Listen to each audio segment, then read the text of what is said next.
cuestión de adaptarse nada más. Bien, entonces miren jóvenes, vamos a hablar hoy día de un tema muy interesante, ¿no? Desde el punto de vista justamente asociado a este problema que es la violencia. También, donde parte de este problema social es el abdomen agudo, que viene por diferentes razones. Y este tema de abdomen agudo, como ven ustedes en la gráfica, el factor más importante del abdomen agudo es el dolor. Entonces, cuando uno ve a un paciente con abdomen agudo, lo que nos llama la atención es precisamente esa posición antálgica que adopta el individuo ante la presencia de un dolor, en este caso, del abdomen. Entonces, si nosotros entramos a la definición, ¿no? Aquí la Academia de Cirujanos, Academia Americana de Cirujanos, define como la aparición súbita, dice, ¿no? Aparición súbita o rápidamente progresiva de dolor abdominal. Este dolor súbito, bueno, configura el cuadro clínico de inicio, ¿no? Pero también es cierto que el dolor no necesariamente o característicamente debe ser súbito, ¿no? Porque también puede tener otras características y que finalmente esto lleva a una progresión y que indudablemente lleva a este dolor.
Doctor, se escucha entrecortado su audio.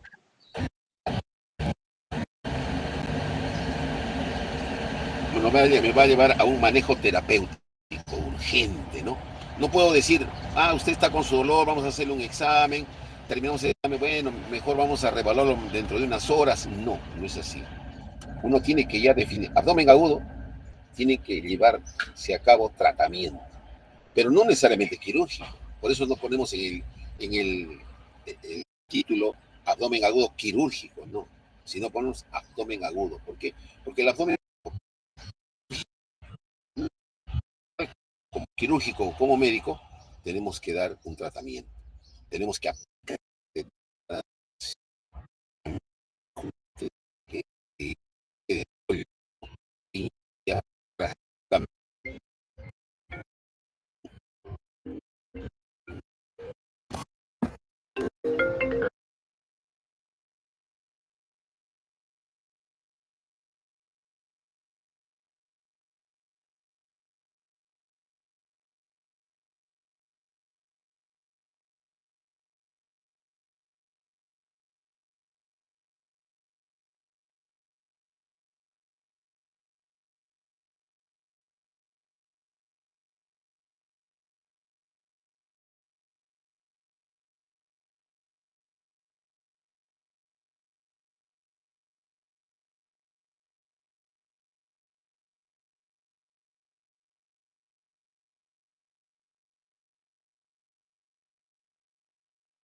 Sí, ahora escucha. Sí, doctor, ahora se escucha. Ya, entonces, como les estaba diciendo, ¿no? En el caso de hacer un diagnóstico adecuado, esto tiene que llevarse en base a un sistema, ¿no?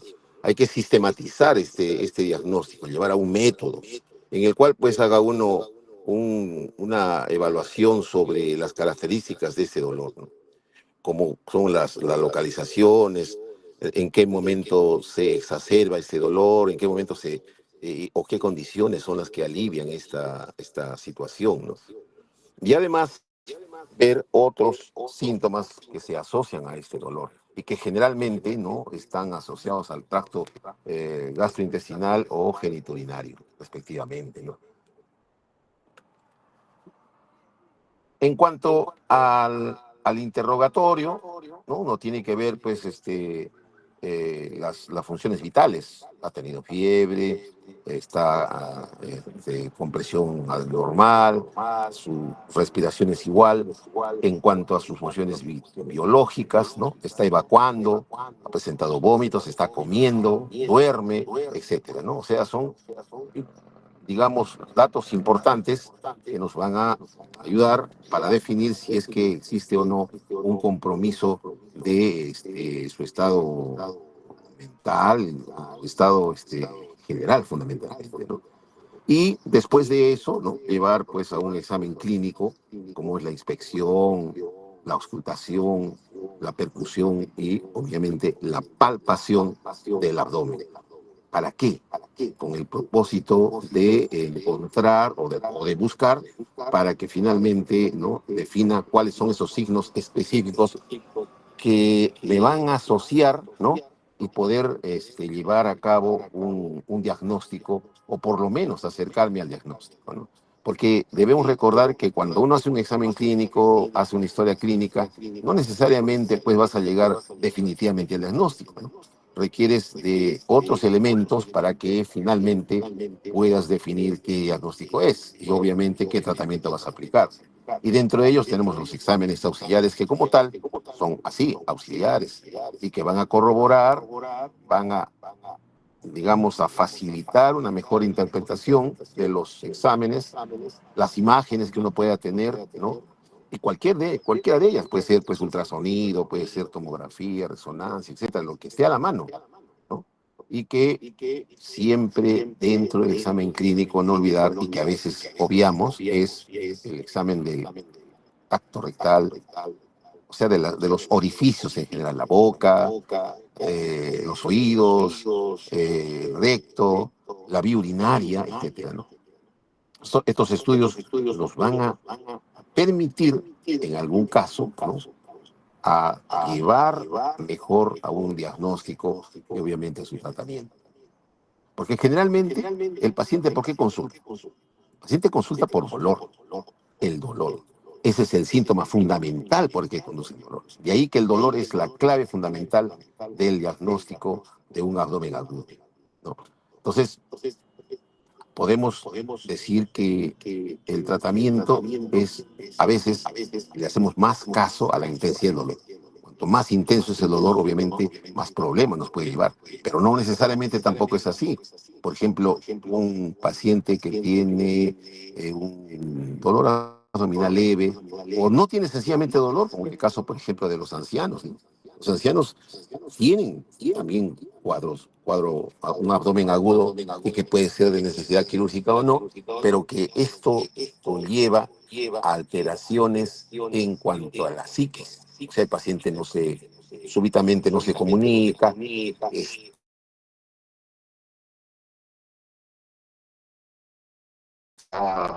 bradilálico, bradipsíquico. Entonces, no sé, para nosotros, bueno, es un problema de repente está con un proceso, qué sé yo, cerebral, ¿no? Pero a veces esa es digamos, la presentación clínica de un abdomen agudo, que puede ser un absceso abdominal, una apendicitis aguda. Por eso la apendicitis en el anciano es muy importante saber interpretar cómo es que se presenta la sintomatología. El origen del dolor, ¿dónde está el dolor? El dolor está localizado en la cavidad, ¿no? a nivel ¿cómo se llama? De la fosa ilíaca derecha, del hipocondrio derecho, izquierdo, etcétera. Hay algún antecedente importante, ¿no? Y ahí podemos definir, por ejemplo, si es un dolor que está localizado, es un dolor referido o es un dolor difuso, es un dolor sordo, ¿no? Que a veces nos desorienta un poco en cuanto al diagnóstico. Porque generalmente, cuando el paciente uno le pregunta, señor, ¿dónde o señora, dónde tiene el dolor? El paciente lo señala con un dedo. No, me duele aquí. Puede ser pues, en el apéndice, puede ser en el hipogastrio, puede ser en la parte central del abdomen, en el epigastrio, etc. Entonces ya eso nos va a llevar, nos va a conducir a una mejor interpretación de la clínica del paciente, ¿no? Pero también eso tiene que ver con su umbral, el umbral del dolor que refiere el paciente.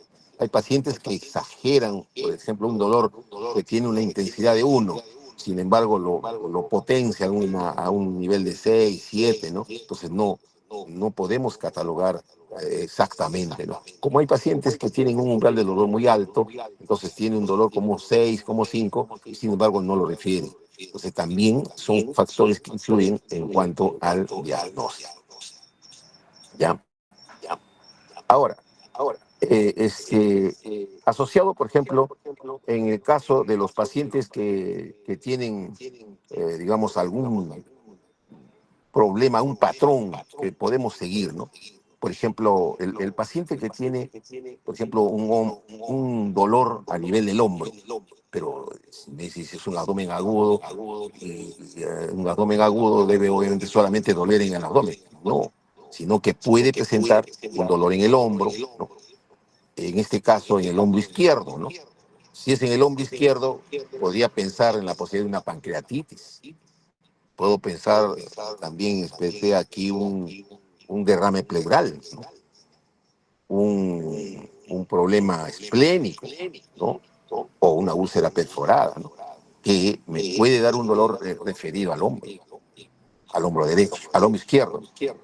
En cuanto al hombro derecho, tenemos, por ejemplo, lo que va por debajo del lado derecho, ¿no? Por ejemplo, en el caso de un golpe, ¿no? Una contusión a nivel hepático, ¿no? Una úlcera perforada también nos puede llevar a eso. Un problema de pleuritis, ¿no? Un absceso, ¿no? También el absceso sufrénico, ese dolor asociado con fiebre, etcétera, pero que se localiza en el lado derecho y que generalmente está asociado con pacientes que tienen pues algún tipo de problema vesicular, con dolor que alguna vez presentaron repetidamente y que por su trabajo o por alguna circunstancia han tenido que diferir su tratamiento, su diagnóstico, o no acuden al médico, ¿no? En ese caso, también podemos sospechar que en el caso de un dolor en el hombro derecho, justamente una omalgia derecha nos puede explicar este tipo de problemas. A nivel, por ejemplo, de la región inguinal, ¿no? Tenemos de repente una apendicitis, también se puede presentar un dolor a ese nivel. En el caso de hernias, ¿no? Las hernias que son estranguladas, encarceradas, a nivel de esa zona, ¿no? O sencillamente una enfermedad urogenital, muy común, como estuvimos ayer conversando con mis alumnos, y que no debemos dejar de pensar, es en la endometriosis.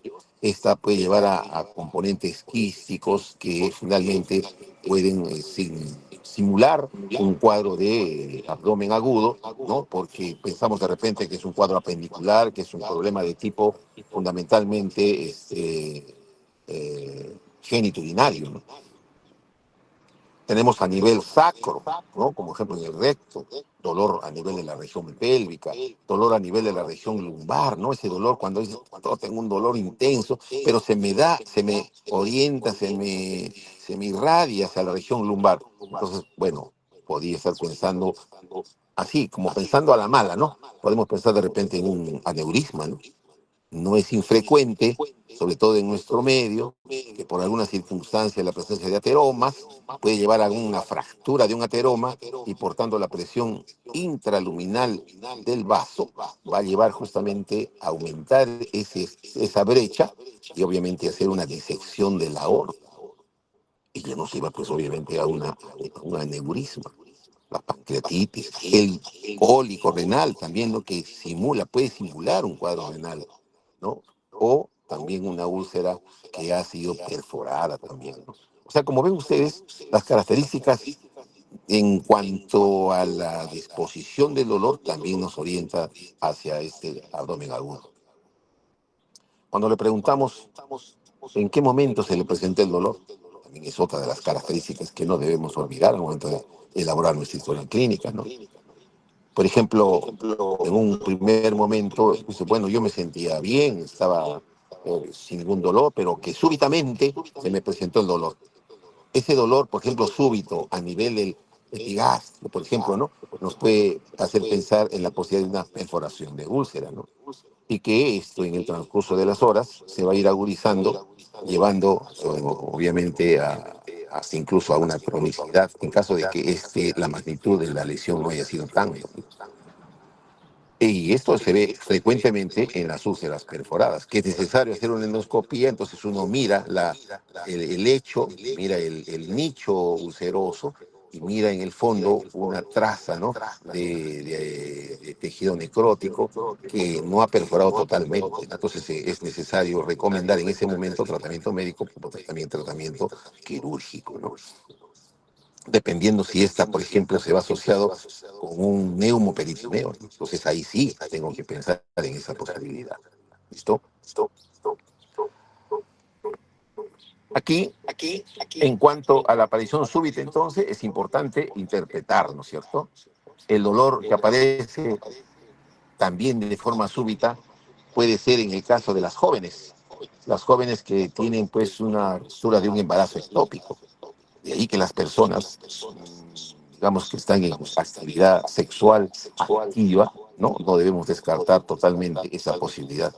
Que incluso a veces no presenta un dolor tan intenso o ese dolor es por un momento, pero que característicamente presenta un cuadro de colapso vascular, ¿no? Una palidez marcada, hay cansancio, un poco de taquicardia, entonces uno por eso empieza a descartar, hace los estudios y obviamente se encuentra con esta situación, ¿no? Tenemos, por ejemplo, también la torsión del ovario, ¿no? Que simula un cuadro apendicular estando en el lado derecho. Pero si está en el lado izquierdo, también de alguna manera, nos altera en cuanto a nuestro diagnóstico, si nosotros pensamos que puede ser una diverticulitis perforada, ¿no? Entonces, el ovario, el derecho y el izquierdo, siempre lleva a un diagnóstico diferencial que es necesario tener en cuenta. En cuanto también nos refieren el dolor debido a la torsión testicular, también es otra de las características, ¿no?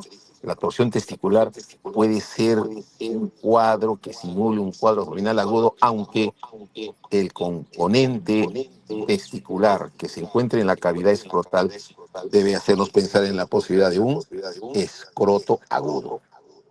Entonces, el término escroto agudo o abdomen agudo puede nosotros, según el dolor, porque recuerden ustedes que el dolor, en el caso de un testículo, el dolor se inicia o repercute a nivel del abdomen y se trata de un dolor a nivel del testículo. Recuerden que el testículo inicialmente se origina a nivel del abdomen. Las litiasis, los cálculos en la vía urinaria, ¿no? Ya hemos dicho los aneurismas disecantes. Y otro que no debemos olvidarnos, el infarto de miocardio. También, ¿no? No, está con infartos, un cuadro, le hacen estudios, le hacen su electro, todo, y sin embargo, después de descartar totalmente, nos encontramos que no se trataba de un abdomen agudo, sino de infarto de miocardio, o al revés. Manejamos un infarto de miocardio cuando en realidad lo que tenía es un abdomen agudo. Pero así como el dolor es súbito, también puede presentarse de una manera gradual, ¿no? Que inicialmente se localiza en un determinado punto y que luego usted va migrando hacia un determinado lugar. Sucede, por ejemplo, en el caso de la apendicitis. La apendicitis se inicia en el epigastrio, ¿no? Y de ahí, 6 horas después, migra hacia la región de la fosa ilíaca derecha, ¿cierto? O por lo menos en la región baja del abdomen.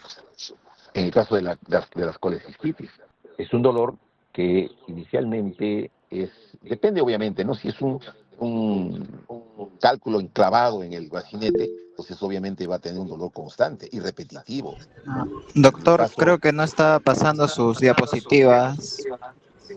no, es que estamos hablando de las características del dolor.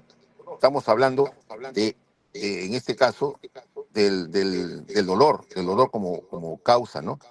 Todavía no hemos hablado de los mecanismos, ¿no? Sin embargo, estamos hablando solamente del dolor. Bueno, en este caso, ¿no? El dolor visceral, el somático, el parietal, que eso ya obviamente está dentro del contexto, ¿no? Pero más haciendo una referencia con respecto a las características del dolor, cómo se presenta el dolor, ¿no?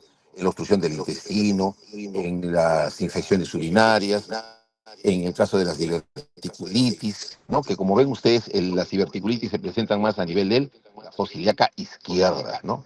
A nivel, por ejemplo, de la fosa ilíaca izquierda. Pero también hay otros que se aparecen lentamente y que finalmente terminan con un cuadro de irritación peritoneal, un abdomen en tabla, y ahí, por ejemplo, tenemos las obstrucciones bajas, ¿no? Las obstrucciones que pueden llevar a cabo, por ejemplo, una obstrucción del intestino, por ejemplo, del colon, ¿no? O un hilo biliar, ¿cierto? Que puede llevar a un severo compromiso,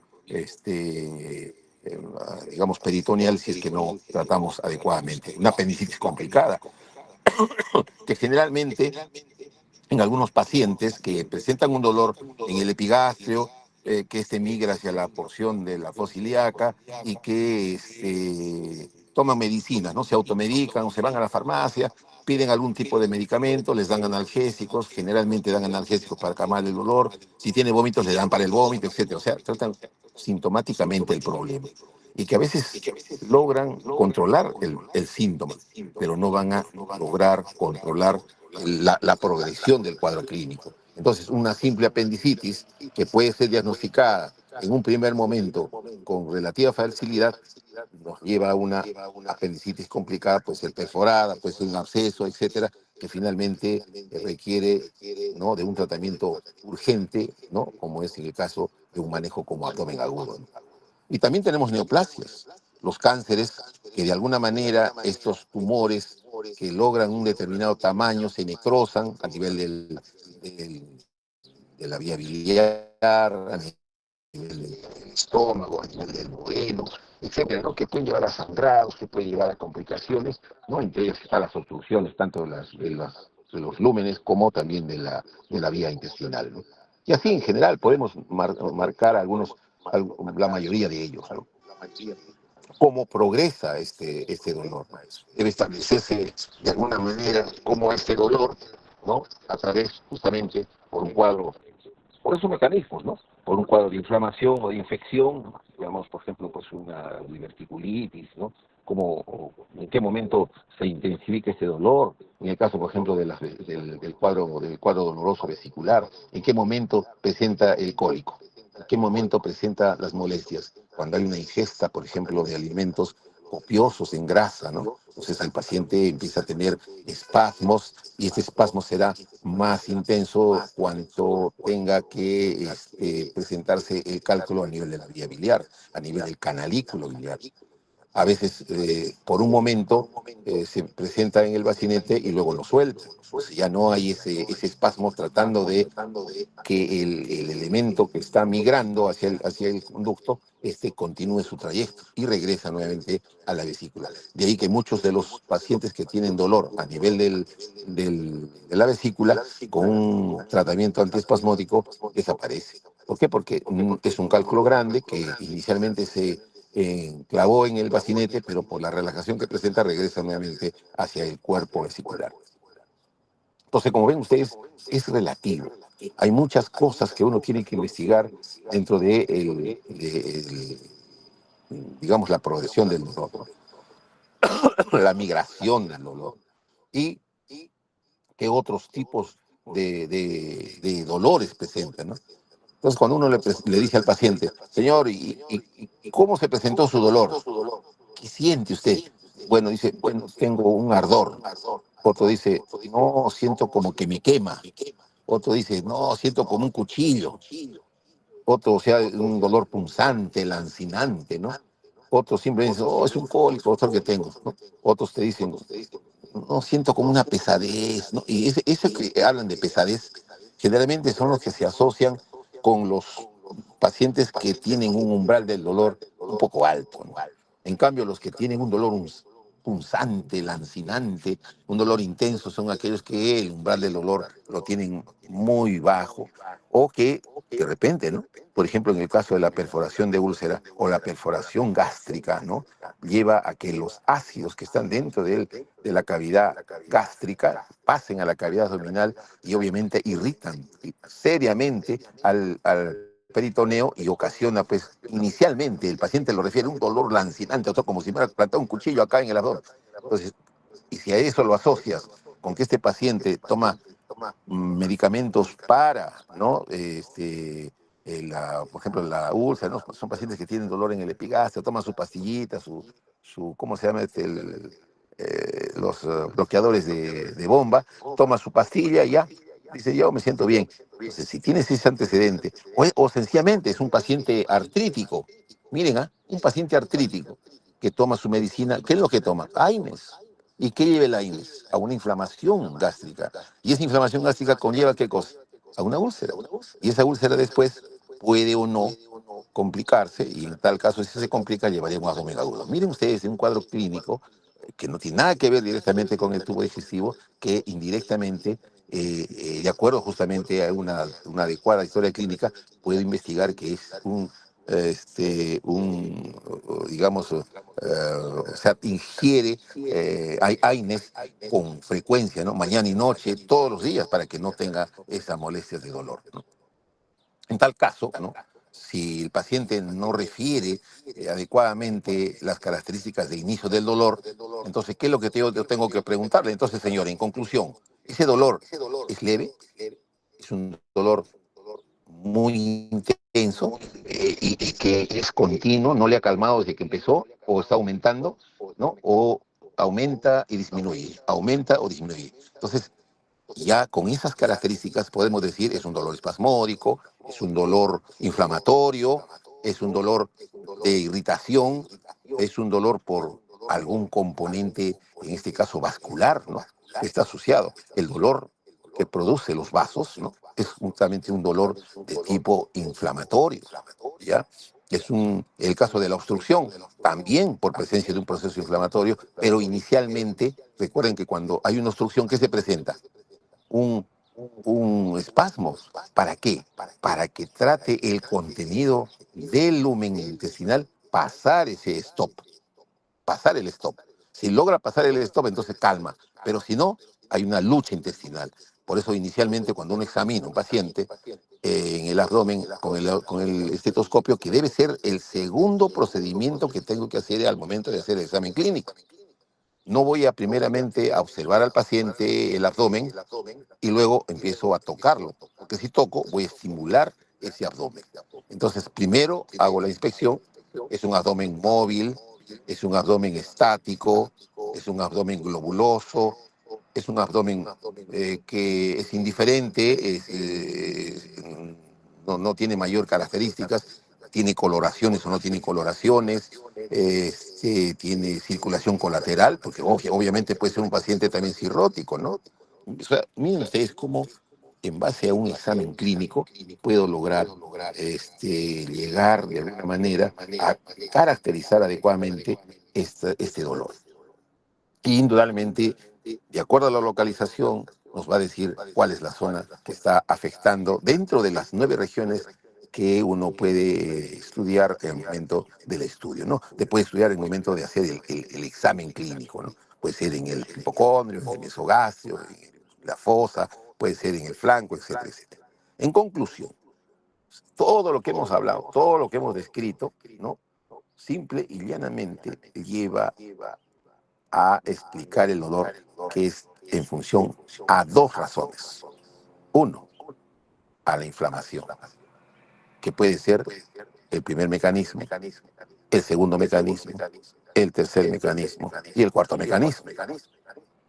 Puede ser un espasmo, por ejemplo, en el caso del cuarto mecanismo.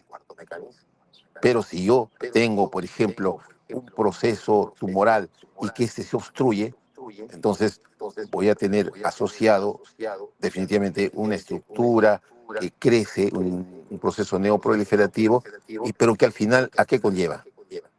Al espasmo. O sea, el abdomen duele por dos razones, por el espasmo y por inflamación. A pesar de que podemos explicar una serie de mecanismos sobre los cuales oscila estas características del dolor, ya sea a nivel esogástrico, cualquiera de las 9 regiones donde nosotros podemos evaluar. Ahora, ¿tiene relación con la respiración? ¿Tiene relación con, de repente, la deambulación? ¿Mejora con la posición antálgica? Que también obviamente nos va a llevar, ¿no?, a explicar la gravedad o la discapacidad que le da al paciente, ¿no? A veces hay pacientes que tú dices, a ver, échese en la camilla, vamos a examinarlo. No puedo, no tolero, doctor, porque siento que no me deja respirar, por ejemplo, ¿no? Entonces, son situaciones en las cuales, como ven ustedes, el dolor es un factor muy importante, ¿no? Dentro de la clínica también del paciente, ¿qué otras molestias frecuentemente presentan? Es el vómito. El vómito es otra de las características y que acompaña, ¿no? A veces está en relación directa al dolor. Presenta dolor, presenta vómito. Como hay pacientes que presentan dolor y que vomitan, ¿no? También, pero no necesariamente, sino como un mecanismo reflejo. Entonces uno tiene que investigar esa, esa- esas, digamos, razones, esas causas y las asociaciones. También, ¿no?, puede ser en relación a la función intestinal. El paciente calma el dolor cuando de repente evacúa. Ah, no, ya evacuado, no tiene ningún problema. No, lo que pasa es que su obstrucción de repente es un poquito alta y que por debajo de la obstrucción todavía había un componente fecal y que ese componente fecal, como la peristalsis, probablemente a ese nivel todavía permanece, aunque disminuida, pero evacúa. Entonces el paciente nos tranquiliza, no, ya evacuado el paciente, ya tiene, digamos, está eliminando flatos, etcétera, y a veces como que agrava más el cuadro clínico, ¿no? Entonces hay que observar unas horas más. Entonces es importante tomar en cuenta eso, la altura, la forma incluso cómo se distiende el abdomen, ¿no? Miren ustedes cuántas cosas uno tiene que evaluar. Dentro de las manifestaciones clínicas hemos hablado largamente de dolor, estamos hablando del vómito y de las manifestaciones gastrointestinales, como también podemos pensar en la posibilidad de que puede presentar componente urinario. Si no, uno mira, dice, ¿qué tiene? Tiene disuria, tiene polasquiuria, tiene dolor a nivel lumbar. Entonces, no, puede ser una infección urinaria severa, que también nos puede simular un cuadro de abdomen agudo, también, ¿no?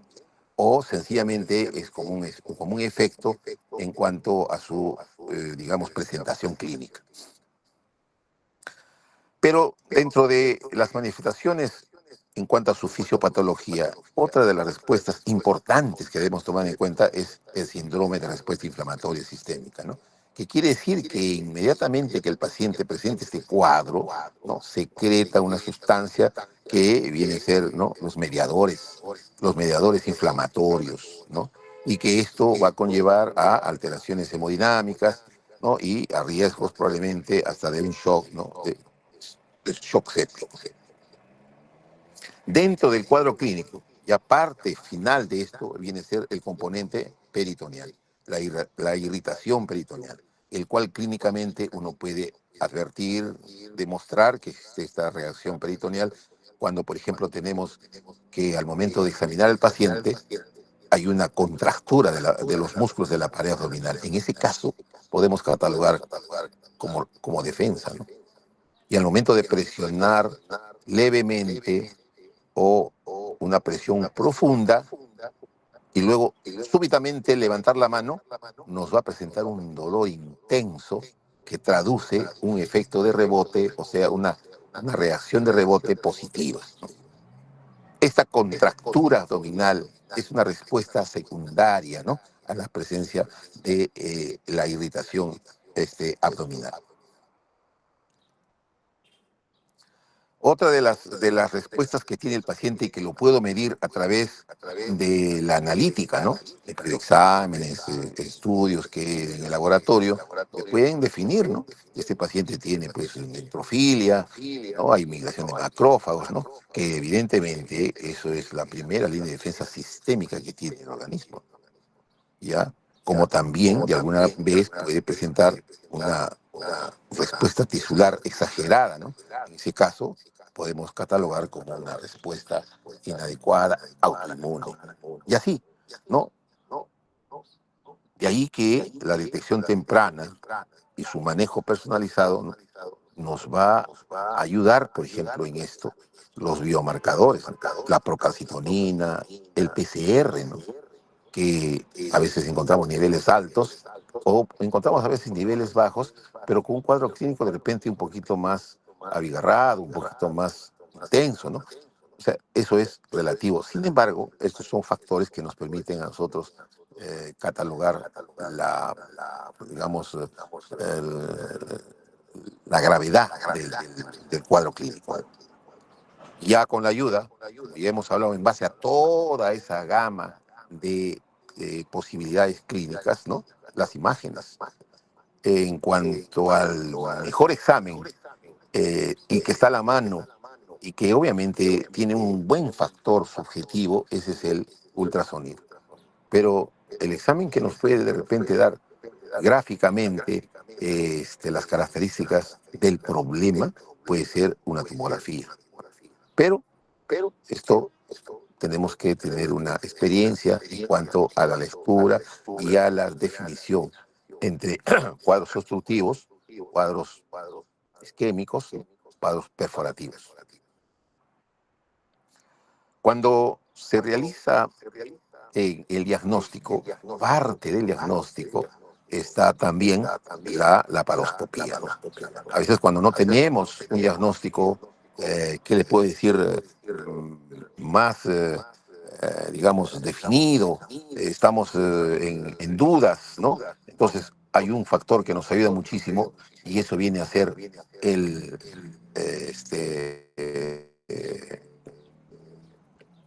¿no? La laparoscopía diagnóstica. Uno coloca el laparoscopio, que indudablemente eso tiene que ser un hospital, ¿no? Un hospital nivel 2 para adelante, ¿no? Ahí sí. Pero en la posta, ¿no? Solamente lo único que tenemos es hasta el laboratorio. De repente un ecógrafo, ¿no? Y ahí no me quedamos. Y si quizás de repente hay un equipo de rayos X, si presenta el paciente un neumoperitoneo, de repente podemos ver signos de neumoperitoneo a nivel de la cavidad abdominal, pero no nos va a ayudar más. En la ecografía sí nos ayuda mucho más la presencia de colecciones o las localizaciones, tipificar el volumen de las mismas, ¿no? También nos puede ayudar, ¿no?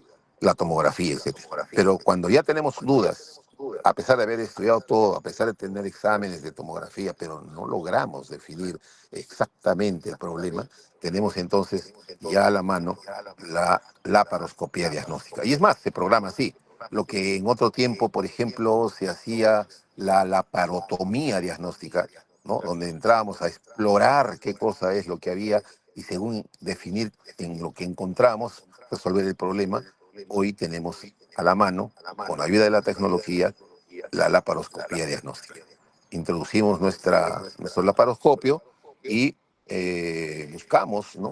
Dónde está la explicación a ese dolor. Y si logramos controlar solamente con laparoscopio, en buena hora, ¿no? Pero si de repente no tenemos la capacidad resolutiva, también en ese caso simplemente diagnosticamos, ya tiene una perforación gástrica, pero de repente yo no cuento con una sutura adecuada, un portaagujas laparoscópico, etcétera, entonces mal puedo de repente intentar hacer un tratamiento si requiero de un mejor manejo para resolver ese espacio que ha sido pues solución de continuidad. Entonces, como ustedes pueden ver, todo tiene que ver en función a la disponibilidad, a las características del lugar donde nos encontramos y obviamente al paciente, ¿no? A veces no nos da tiempo de hacer una laparoscopía, porque ¿en qué casos puedo hacer una laparoscopía? Que el paciente esté estable. A veces el paciente está hipotenso, está con, digamos, colapso vascular, no hay una perfusión adecuada, entonces mal puedo yo hacer pues un examen a través del laparoscopio, ¿no? Que sí, una de las características para que se haga esto tiene que estar estable, eso es estable. Muy bien, ya dentro del manejo propiamente ya quirúrgico, ¿no? En este caso, ¿no?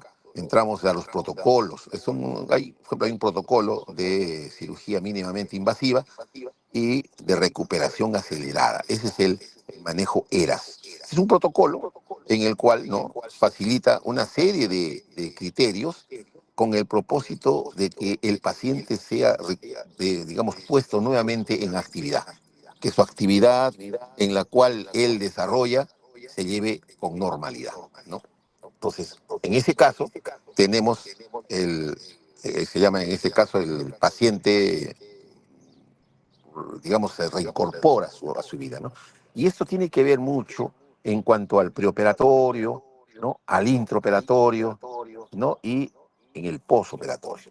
En el preoperatorio es importante establecer una adecuada hidratación, manejo del dolor, ¿no? Una adecuada, digamos, manejo de las ondas, ¿no? Evitar, por ejemplo, colocar sondas inadecuadamente, ¿no? Salvo que haya alguna razón, ¿no?, que pueda explicar de alguna manera, ¿no?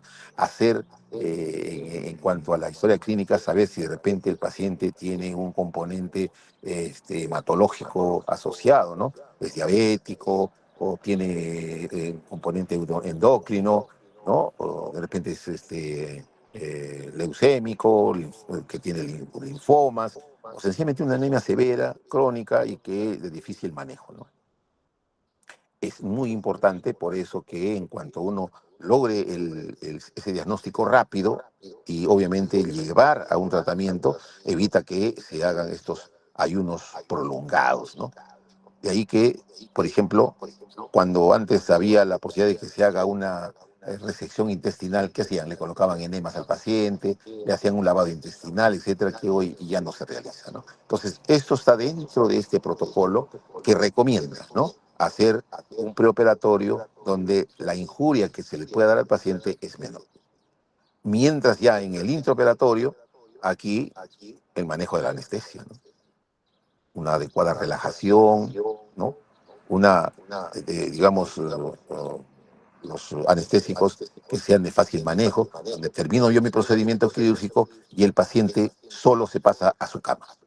O sea, obviamente no, claro, dentro de una lucidez completa, pero que corrobora, colabora en que el paciente ya no sea pasado así de una manera inconsciente hacia la cama, ¿no? Sino que se le pide al paciente, señor, pásese a su cama, ¿no? Entonces, ese manejo anestésico fino, adecuado, eso es lo que recomienda este protocolo, ¿no?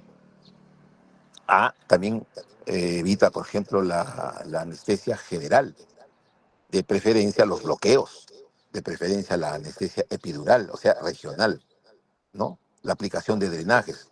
No es recomendable, si haces una buena, digamos, limpieza, un buen lavado, haces una resección adecuada, haces una buena exploración, entonces no tienes por qué dejar drenajes. ¿Por qué? Porque no estás dejando ningún elemento que a posteriori puede llevarte a una complicación tipo, por ejemplo, colecciones, ¿no?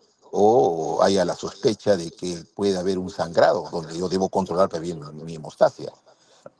Muchos maestros desde mucho tiempo dicen, ¿no?, que las complicaciones se generan en sala de operaciones. ¿Por qué? Porque hay una inadecuada manejo de la hemostasia, dejo algunos vasos sangrantes, un sangrado en napa, y si es un paciente que, por ejemplo, ha recibido muchas transfusiones, es anticoagulado, o requiero de un manejo, como ya ustedes han visto en el preoperatorio, el manejo de la profilaxis trombótica, ¿no? O sea, tengo que darle justamente algún tipo de anticoagulante que obviamente ahora se maneja en base a dosis ya debidamente controladas, ¿no? Y de efecto no que pueden, en el caso, por ejemplo, de los anteriores anticoagulantes, que era necesario que el paciente esté 24, 48 horas para que el efecto de ese anticoagulante pase, ¿no? ¿No? Que ahora se utilizan esos anticoagulantes que si bien evitan la trombosis, pero también puede condicionarme de alguna manera la formación inadecuada de trombos y por tanto un cuadro de sangrado, hemorragia, y dependiendo de la zona, indudablemente va a llevar a una clínica que me pueda definir como digamos, una decisión nuevamente que una reoperación al paciente, ¿no? Por eso es que uno tiene que, una buena hemostasia, una buena limpieza de la cavidad, resección de las lesiones que tengo que hacer, las suturas tienen que ser adecuadamente controladas y si no tengo seguridad, entonces mejor hago ostomías, ¿no? O bien eh, a cualquier, digamos, manejo para que se lleve a cabo una adecuada cicatrización de las bocas anastomotas. Evitar la sobrecarga hídrica, que es otro de los factores. Muchos dicen, no, hay que pasarle agua, le pasan 1,5 litros, 2 litros, y de repente el paciente está con edema pulmonar, de repente tiene un edema sistémico, ¿no? No estamos controlando. Ese riñón de repente no está funcionando bien, entonces tengo que saber exactamente en qué medida ese riñón está funcionando adecuadamente y cuánto le debo poner. A veces el anestesiólogo o el cardiólogo en el momento de hacer la evaluación de, digamos, en el preoperatorio, ¿no? Indica no realizar sobrecarga hídrica, de manera que uno tiene que medir la cantidad de líquidos que le va a administrar. Claro, obviamente, si es que ha presentado sangrado en el momento de la cirugía, le puedo poner de acuerdo, obviamente, a la pérdida de volumen, ¿no? Si pierde 200, le restituyo 200. Si pierde 1,000, le restituyo 1,000. De manera que hago una restitución volumen a volumen, ¿no? Y evitar la baja de temperatura. Debe permanecer incluso en sala de operaciones en esos pacientes complejos, sépticos, paciente que tiene un problema de un abdomen agudo, tengo que aplicarle esas mantas térmicas, ¿no? Porque una de las características que condiciona la complicación del paciente es justamente la baja de la temperatura. Bueno, miren ustedes la importancia que tiene en cuanto al manejo pre, intra y en este caso, acá, al posoperatorio. ¿Qué debo hacer en el posoperatorio? Darle una analgesia adecuada, no usar sondas nasogástricas, eso es lo que recomiendan. No, pero necesito colocar una sonda para alimentación. Puede ser una justificación, porque le voy a dar una terapia enteral, ¿no? En algunos pacientes. Pero si yo hago una ostomía, tranquilamente al paciente puedo yo darle una terapia, digamos, o digamos sencillamente su dieta al día siguiente, si hago una ostomía, ¿no? De repente hace un abdomen agudo por una perforación, exteriorizo la víscera y el paciente puede tranquilamente iniciar su dieta al día siguiente y es más, inclusive ser dado de alta porque no voy a cuidar nada, simplemente le doy su tratamiento que signifique, por ejemplo, el tratamiento antibiótico, si es que ha habido una explicación al mismo, o si no, un manejo simplemente de em, profilaxis, ¿no? Ahora, el retiro temprano de los catéteres. Si he puesto catéteres, por ejemplo, de vías centrales, ¿no? Tengo que retirar lo más temprano posible. No olvidarme, recién a la semana me acuerdo que el catéter hay que sacarlo. No, hay que retirarlo porque recuerden, son vías, ¿no? De acceso al sistema, ¿no? Que puede condicionar infecciones. Hay que nutrirlo tempranamente, lo que estoy diciendo, ¿no? El paciente debe comer, ¿ya? En este caso, evitar los AINES, evitar los opiáceos, ¿no? Y movilizar tempranamente al paciente. Yo creo que este protocolo ayuda mucho, sobre todo, obviamente, en pacientes que pueden ser susceptibles de ser manejados de esta manera, ¿no? Por ejemplo, no es lo mismo manejar un paciente joven, un paciente adulto, un paciente senil, ¿no? O un paciente mayor, ¿no? Eso es importante. ¿Cuáles son las etiologías? Como ya hemos hablado. Aquellas que, de acuerdo a las características que pueden ser manejadas quirúrgicamente o no quirúrgicamente. Aquí, por ejemplo, las apendicitis, las colecistitis, las perforaciones, la isquemia mesentérica, que también es relativo, ¿eh? Porque si hay una isquemia mesentérica y que esta es masiva, mal puedo dejarle pues 50 centímetros de IU1, ¿no? ¿Qué objeto tiene? ¿No? A veces simplemente es un open and close y se acabó. Ahí queda, ¿no? Porque no le voy a ofrecer más, lamentablemente, ¿no? En el caso, por ejemplo, de la diverticulitis aguda, esterilizar la víscera, pancreatitis aguda, en ciertos casos, no en todos, porque recuerden, un paciente con pancreatitis, su manejo es médico, pero si está asociado de repente a un cuadro de colecistitis o la presencia de cálculos, o a veces simplemente asociado a otros factores, entonces puede hacer, pero eso es relativo. O sea, mejor cuadro de pancreatitis que el manejo sea netamente médico, ¿no? Lo que sí, o sí podemos considerar dentro del manejo no quirúrgico, ahí tenemos, por ejemplo, los cólicos renales, ¿no? Tenemos las gastroenteritis, las patologías ginecológicas, como por ejemplo la torsión ovárica, ¿no? ¿No? Y patologías metabólicas, ¿no? Como la cetoacidosis diabética.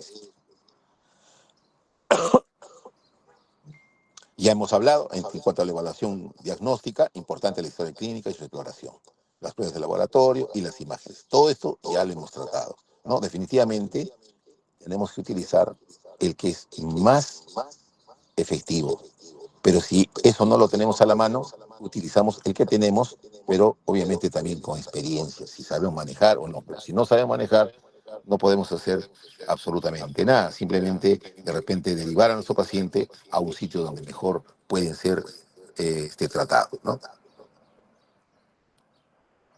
En cuanto al manejo, la estabilización inicial, la vía aérea, el ABC, importante, el control hemodinámico, ¿no? La reposición de líquidos, como hablamos en ese protocolo, la analgesia adecuada, evitando obviamente que no se enmascare. O sea, yo una vez que diagnostico el problema, yo le puedo dar ya su antibiótico, le puedo dar su analgesia, porque ya sé lo que tiene, ya sé lo que le voy a hacer. Entonces, en cambio, si yo no sé qué tiene, si no sé cuál es el problema, mal puedo darle antibióticos, ¿no? Entonces, importante eso, saber en qué momento hacerlo, ¿no?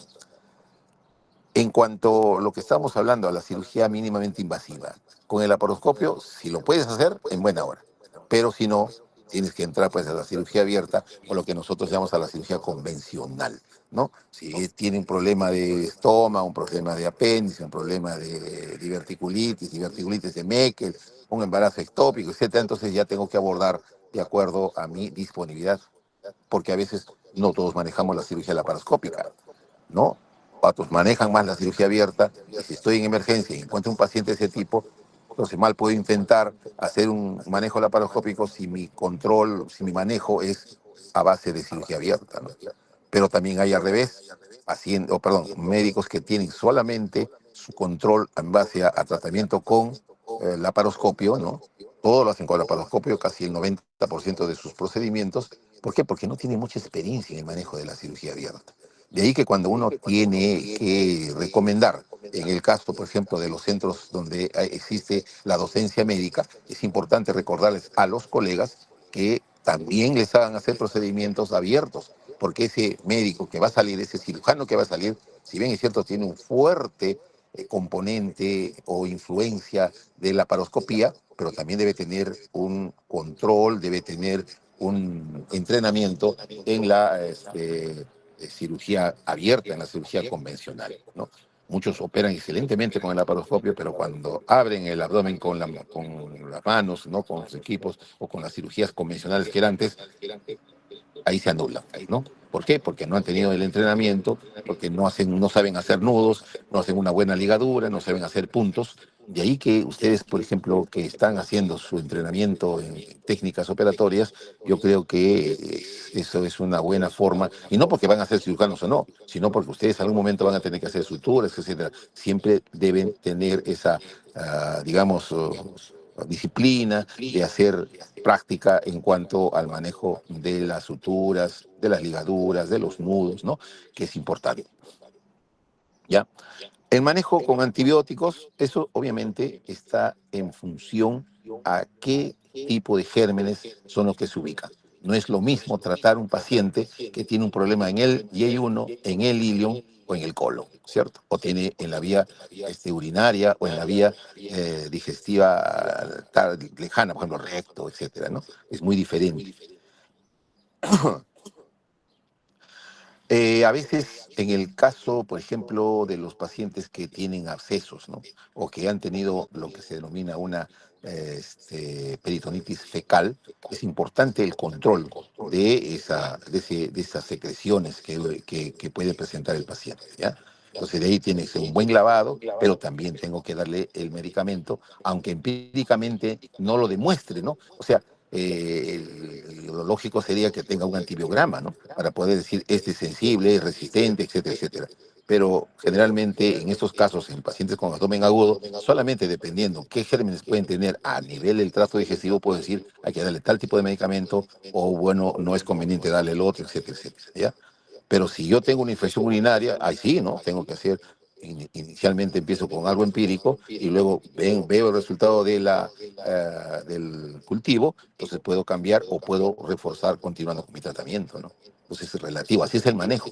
Pero en el caso también del paciente que si tiene, por ejemplo, una terapia con antibióticos después de haber sido operado, entonces lo que tengo que es ver cómo evoluciona. Si evoluciona satisfactoriamente, controlas la fiebre, el estado general del paciente es bueno, etcétera, etcétera, entonces digo, bueno, el tratamiento que estoy aplicando está bien. Pero de todas maneras, manda a cultivar. En el cultivo te va a salir algún tipo de germen. Y si de repente ese germen, digamos, no digo de repente, no siempre se tiene que hacer un antibiograma, entonces en el antibiograma te saldrá qué germen es y qué antibiótico es sensible, ¿no? Para que yo pueda dar. Y si el medicamento que está recibiendo es adecuado, en buena hora, ¿no es cierto? Entonces también eso es en base a una terapia empírica, ¿no? Lo ideal es en base al cultivo. Pero eso se puede dar en caso de que el paciente, su evolución no sea satisfactoria. Y una de las causas puede ser que de repente no estoy utilizando el antibiótico adecuado para la patología que estoy tratando, ¿cierto? Entonces es importante ese aspecto. Muy bien. En cuanto al otro factor que constituye, ¿no?, el manejo del paciente en otras unidades, como por ejemplo acá la UCI, ¿no? O bien que el paciente a veces presenta de repente en el postoperatorio alguna colección, puede hacerse, ¿no?, a través de drenajes percutáneos, que eso también minimiza, uno, el riesgo de un trauma quirúrgico, anestésico, o que el paciente desmejore, ¿no?, en el transcurso del tiempo. Y con un drenaje percutáneo puedo controlar mejor su cuadro clínico, ¿no? Como ustedes pueden ver, esta parte correspondiente al abdomen agudo es muy complejo, es muy, digamos, difícil de manejar en cuanto uno no tenga los conceptos claros en cuanto a la elaboración de la historia clínica y la interpretación de los signos o la clínica que puede manifestar el paciente. La ayuda diagnóstica, el laboratorio, no es definitivo, pero nos ayuda. Pero lo que manda es la clínica, la elaboración, el examen clínico, con todos los aspectos que tienen que ser revisados dentro de un contexto clínico preciso. Eso es lo que va a dar un tratamiento final óptimo. ¿Ya? ¿Alguna pregunta hasta acá? Parte de este cuadro clínico que de la apendicitis aguda ya prácticamente hemos visto, ¿no?, en este momento, ¿ya? Pero vamos a hablar sobre algunos aspectos que son de tipo fundamentalmente epidemiológico y presentaciones de su cuadro clínico. No sé si tienen alguna pregunta ustedes por ahí que quieran hacer para continuar con el siguiente tema, ¿no?, que es ya justamente el abdomen agudo, es el primer tema.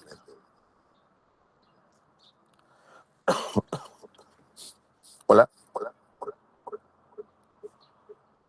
Todo claro, doctor. Ya, muy bien.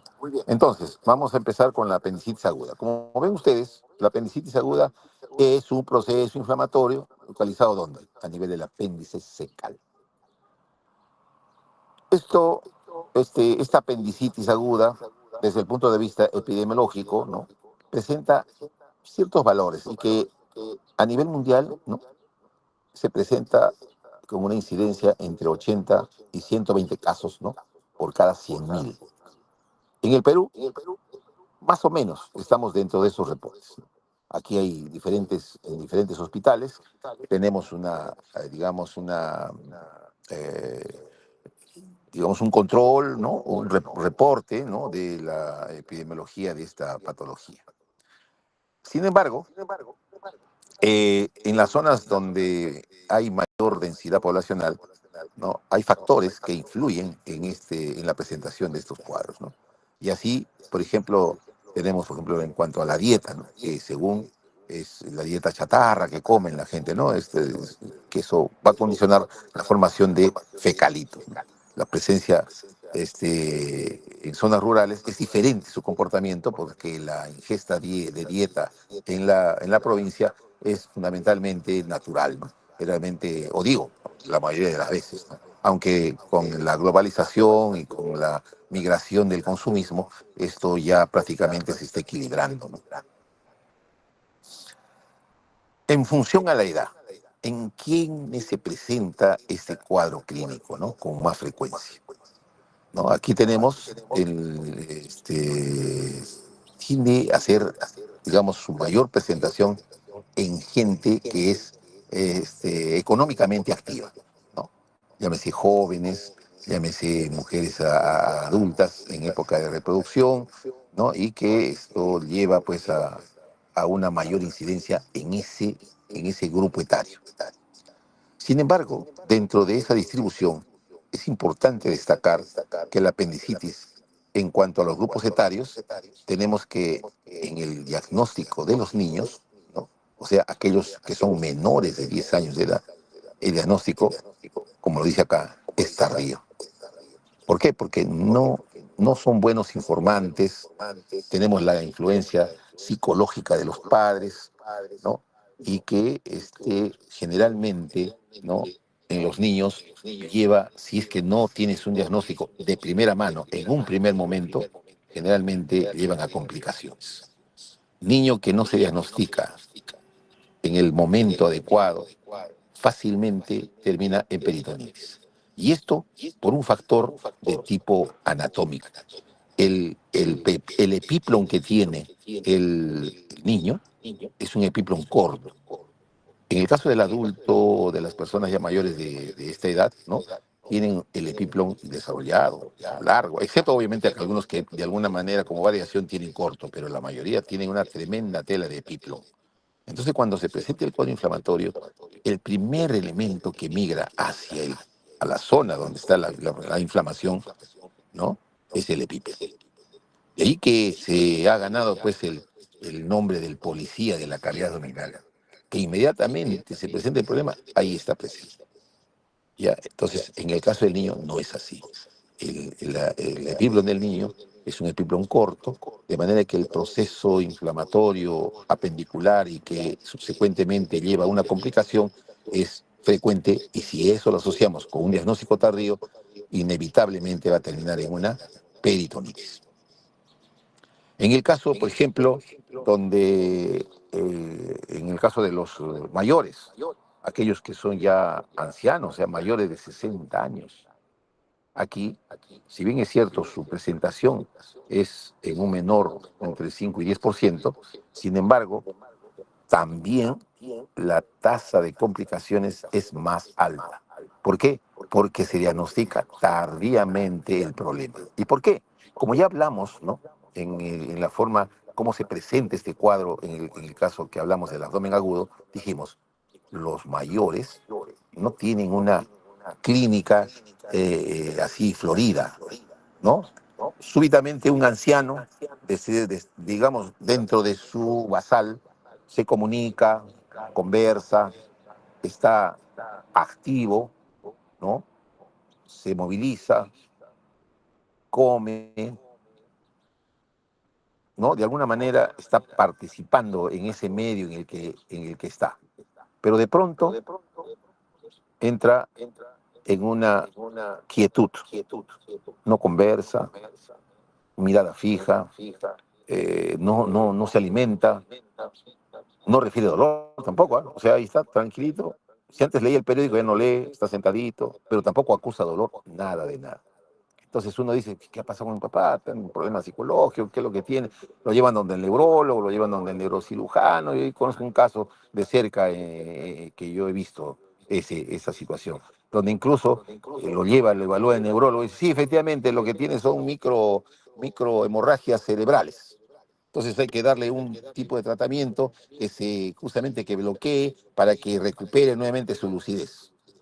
El paciente permaneció en emergencia alrededor de unas 12 horas y al día siguiente un residente se acerca donde nosotros y nos dice, doctor, el paciente no tiene problema cerebral. A mí me parece que su problema es abdominal porque yo encuentro que hay dolor acá en la fosa ilíaca. A ver, vamos a examinarlo. Examinamos detenidamente, efectivamente, tenía un cuadro doloroso en la fosa ilíaca. Se hace un estudio, porque lo que le estaba hablando eran los clínicos, eran los de medicina, porque pensaron que era un problema neurológico. Entonces lo evaluamos, efectivamente, lo que tenía era una apendicitis aguda el paciente, y complicada.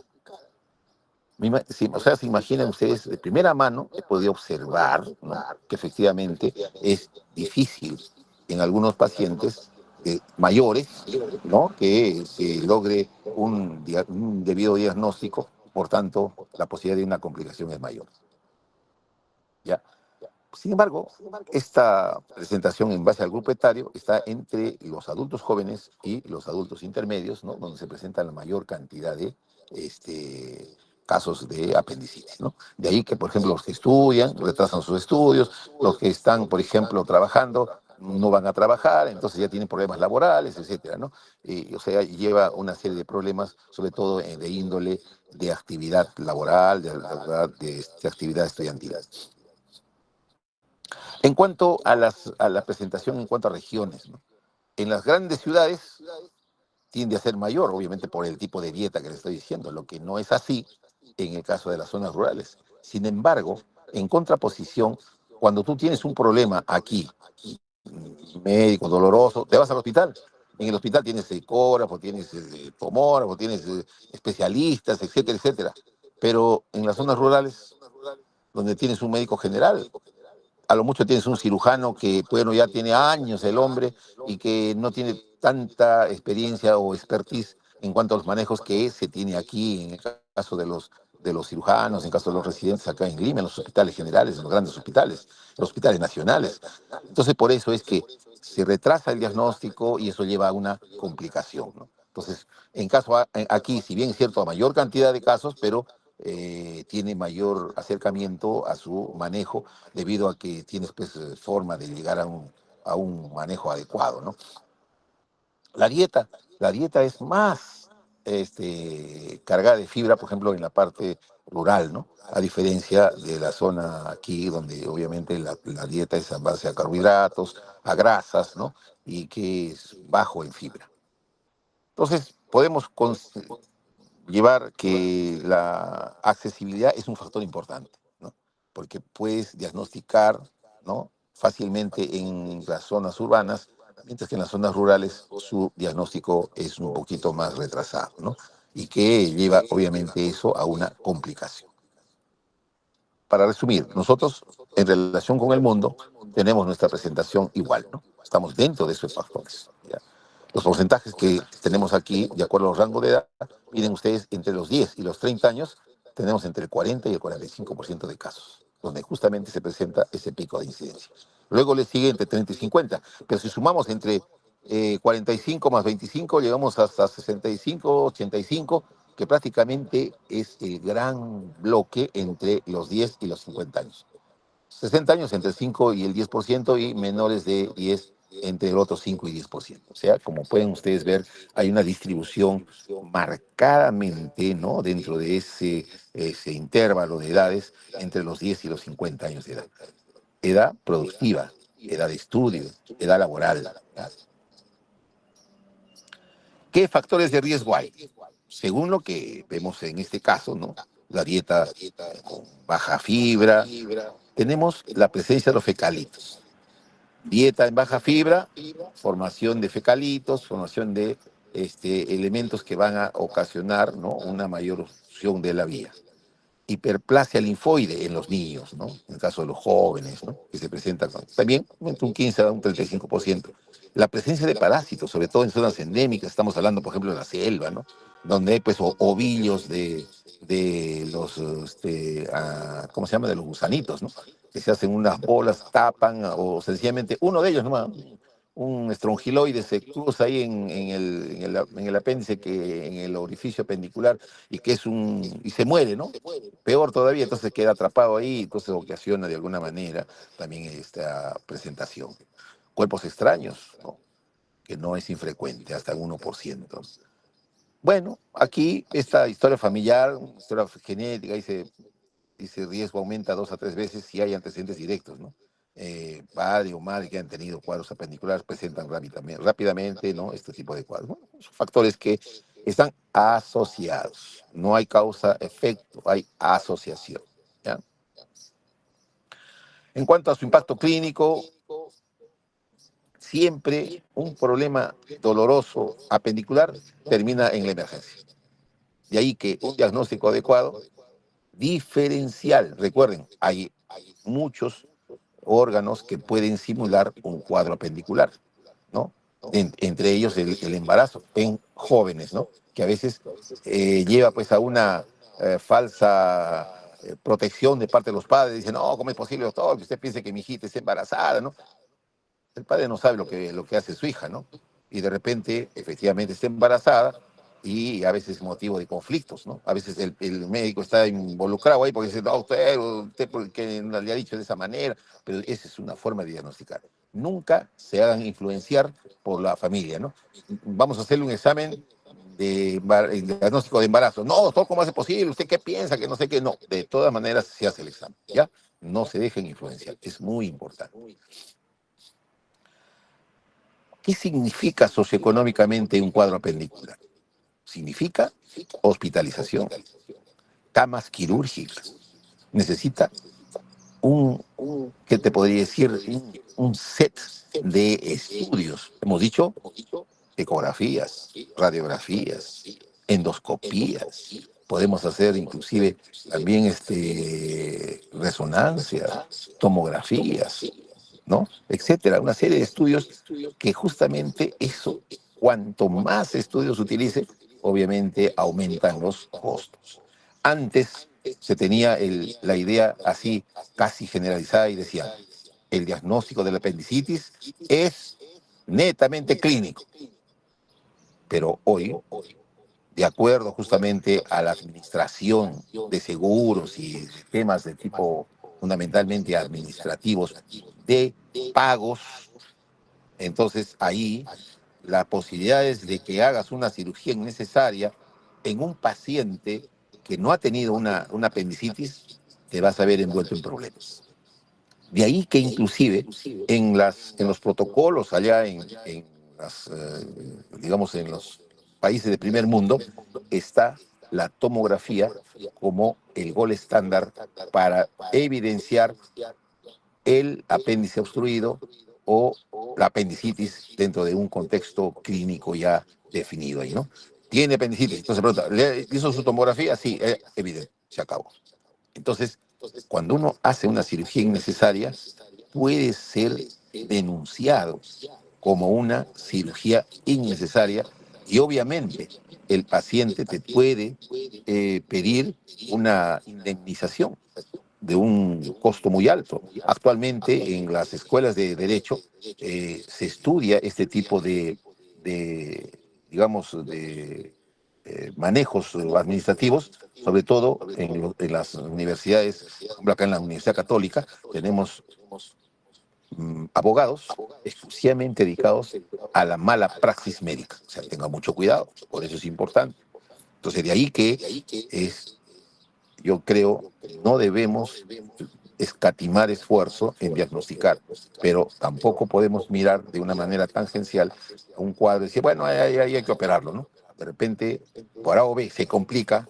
Yo he visto casos de que ha sido diagnosticado de apendicitis y el paciente se ha complicado por un problema de anestesia, de respuesta alérgica, ¿no? Un síndrome alérgico, una respuesta exagerada, y el paciente entró en coma, en problema, y yo conozco el caso yo he sido médico de marina, y ahí hay, por ejemplo, casos de pacientes que están de años hospitalizados.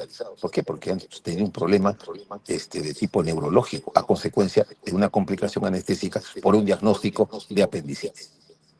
Entonces la pregunta del millón viene, ¿no? ¿Tuvo apendicitis? Si no tuvo apendicitis y a consecuencia del manejo preoperatorio, estudios que le hicieron, exámenes que le hicieron, y en el intraoperatorio hicieron un corte, qué sé yo. Entonces, no encontraron que era apendicitis y tuvo una complicación, como el que les estoy diciendo, de este postrado, años de años, el que te lleva toda la parte legal, digamos, la condena, es el médico. ¿Entiendes? Es el médico. De ahí que si tuvo apendicitis en buena hora, bueno, yo diagnostiqué apendicitis, tuvo. Ahora que se complicó, ese es otro problema. Es un problema que ya no me compete. Pero si tú no haces un diagnóstico adecuado, el paciente al momento de la operación se complica y termina postrado años, y tú no diagnosticaste apendicitis, o sea, lo hiciste operar por gusto, ahí te viene para ti lo que te corresponde. Entonces, es importante eso. ¿Qué otras cosas hay? Como les estaba hablando, no van a su trabajo, pierden sus estudios, ¿no? Se aíslan de la familia. A veces la madre es una madre de familia que tiene pues sus hijos, tiene que dejarlos a los hijos a la vecina, o no hay familiares, etcétera, ¿no? Hay un impacto social, ¿no? Este impacto es en función a los riesgos, a las complicaciones, ¿no? Y obviamente a un menor acceso. A veces la pobreza, que era un factor antes, que no, yo no puedo ir al médico, mejor me voy a la botica nomás, o se iban a la comadre que le dé algún tipo de medicamento, o que le dé algún tipo de pócima, ¿no? Y se calmaba. Y entonces llegaban al hospital complicados, pues, ¿no? Entonces ya el Estado tenía que asumir como una cuestión de pobreza extrema, ¿no? Pero hoy tenemos el CIS. O sea, no hay razón ahora para que un paciente no vaya a un hospital con un cuadro doloroso abdominal y que sea diagnosticado adecuadamente. El médico no puede decir, yo le pedí una tomografía y como no tiene plata para que se haga, no se ha hecho. Pues no, no. El hospital tiene su tomógrafo, tiene su resonador, tiene su ecógrafo, tiene todo para poder diagnosticar. O sea, no hay disculpa, amigos. ¿Ya? Hoy en el Perú, el CIS es de una gran ayuda. Que hay falencias también, ¿no? Ese es otro tema. ¿Qué podemos hablar del apéndice? Ya lo conocen ustedes, lo han visto en el cadáver, es una estructura que es accesoria, que está, digamos, cerca, ¿no?, a la región fecal, etcétera. O sea, pero ahí presenta una serie de posiciones y variaciones, que está irrigado, que está inervado desde el punto de vista por el plexo celíaco, y que está irrigado por la arteria appendicular, y que esta pasa ¿a dónde? Por el meso, ¿no es cierto? ¿Y de dónde viene?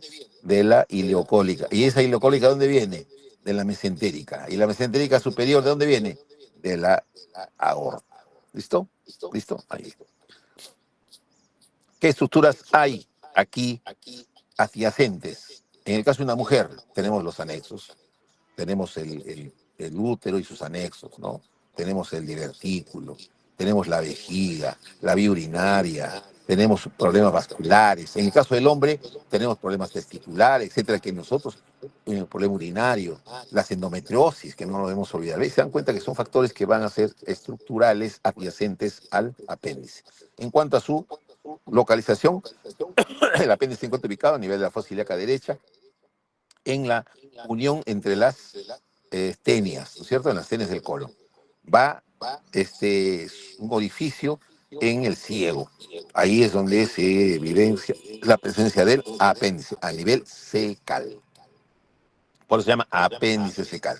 Irrigado por esa arteria, que es la arteria mesentérica superior, ¿no? La cual me da la ileocólica, y ileocólica me da varias ramas. Entre esas ramas está las fecales, la cólica, la ilial, pero también está la pendicular. Y la pendicular es la que justamente va a dar irrigación, aquí ve, al apéndice fecal. Una estructura que está con su meso y que a través de él discurren sus vasculares, ¿no? Aquí vemos claramente el ciego, ¿no? Las tenias que confluyen a la base del apéndice. Este es el ilium terminal, donde vemos aquí la llegada de la arteria pendicular, rama de la ileocólica. ¿Listo? Aquí tenemos variaciones, ¿no? Son las variaciones de presentación como cualquier estructura vascular. No podemos, nosotros no somos un molde, todos tenemos las mismas características. No, nosotros somos entes que se desarrollan y que están influenciados por factores genéticos y una serie de factores. Y que eso condiciona, facilita, ¿no? La variación. Inicialmente, lo que más varía son las venas, luego las arterias, luego los conductos, luego los órganos. Y el apéndice tenemos también variaciones.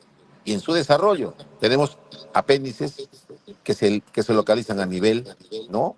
Según ven ustedes acá, a nivel paracecal, subcecal, pélvico, etcétera, etcétera. De los cuales el más frecuente de presentación viene a ser el retrocecal. Pero ¿cómo lo han diagnosticado eso? O sea, han hecho estudios epidemiológicos, estudios estadísticos, en el cual se ha estudiado digamos, el apéndice y han encontrado que este está localizado en el 64% de los casos detrás del ciego, ¿no? Pues retrocecal, ¿ya? Importante esta posición.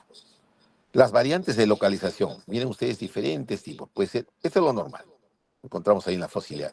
Puede ser un poco más alto, más alto, más alto, más alto.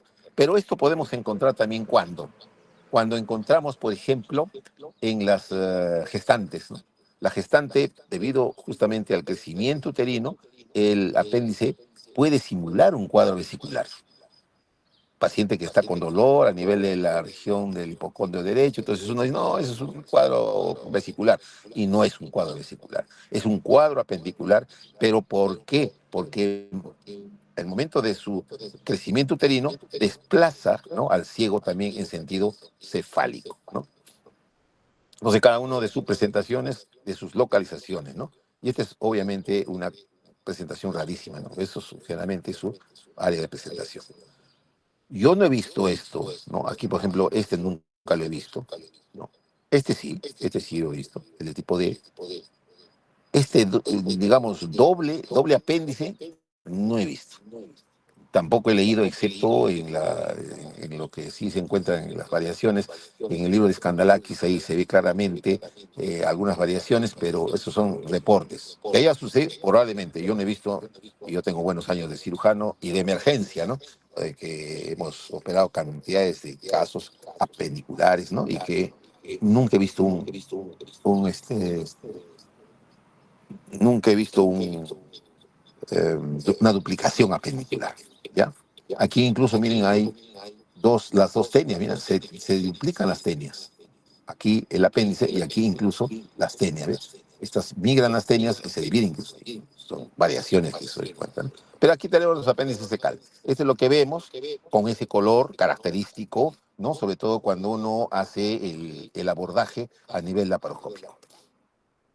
En cuanto a las variaciones clínicas, entonces tenemos apéndices retrocecales, pélvicos, subhepáticos, mesocólicos, etcétera, y que según estos signos clínicos nos pueden hacer, digamos, corroborar, ¿no?, que probablemente estemos, digamos, ante un cuadro vesicular con esta maniobra de Morphy. Hay una maniobra de Morphy positivo, ¿no?, que justamente me dice que hay también problemas de vesícula. Entonces tenemos que saber distinguir uno de otro, ¿no? El punto de Mach-Burne, ¿no?, que también es entre preilial y posilial, donde este punto de Mach-Burne como que no es muy claro, ¿no? ¿No? Así. Retrocecal, por más que hagas el examen de Robson y todos los signos, no encontramos. ¿Y cuál es la que nos ayuda? Esa maniobra de psoas, donde hacemos pues una elongación prolongada con el paciente en decúbito supino y con el miembro inferior derecho estirado, ¿no? Y que tiende a... Ya vamos a ver la maniobra del psoas. Muy bien. En cuanto a las variaciones clínicas, en cuanto al retardo del diagnóstico, ¿por qué? ¿A qué se debe? Por estas posiciones atípicas. Porque a veces, ¿no?, ingerimos pues sintomáticos que van a enmascarar el cuadro clínico, ¿no? Y eso indudablemente lleva a complicaciones. Entendiendo como complicación la perforación.